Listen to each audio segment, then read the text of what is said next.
Hello everyone, मेरा नाम है प्रदीपिका और आज हम आ गए हैं फिर से मैथ साइंस क्लासेस में। आज हम आपको बताने वाले हैं शल्य चिकित्सा के बारे में। क्या होती है शल्य चिकित्सा? सर्जरी, जिससे आजकल सभी का कभी ना कभी नाता जरूर पड़ता है। कभी नी की सर्जरी, कभी हैंड की सर्जरी, कभी आई की सर्जरी, कभी किसी और चीज़ की सर्जरी, कोई कट गया, लग गया, है ना। बहुत सारी सर्जरीज आप लोग अपनी लाइफ में करवाते रहते हैं। क्या आप जानते हैं शल्य चिकित्सा का पितामह किसे कहा जाता है? शल्य चिकित्सा मतलब सर्जरी और पितामह मतलब उसके फादर, वो हैं सुश्रुत। आप जानते हैं सुश्रुत कौन थे? सुश्रुत एक इंडियन थे जिनका बर्थ 800 BC के टाइम पर इंडिया के वाराणसी में हुआ था। 800 BC का मतलब क्या है? Before Christ, 800 before Christ. इसका मतलब आज से लगभग 2800 साल पहले वो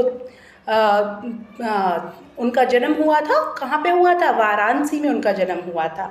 वो एक इंडियन थे और उन्हें ही किसका? शल्य चिकित्सा का मतलब कि सर्जरी का फादर माना जाता है।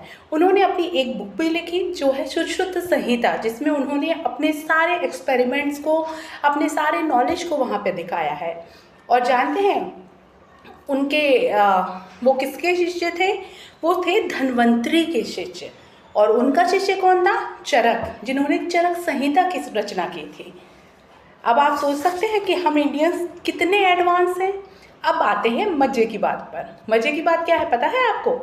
सुश्रुत जो हमारे सुश्रुत संहिता जिन्होंने लिखी, जिन्हें सर्जरी का जनक कहा जाता है, सर्जरी का फादर कहा जाता है, उनकी मूर्ति ऑस्ट्रेलिया के royal Australian college of surgeons में लगी हुई है। जानते हैं ये कॉलेज कहाँ है? ये कॉलेज है मेलबर्न में, ऑस्ट्रेलिया में।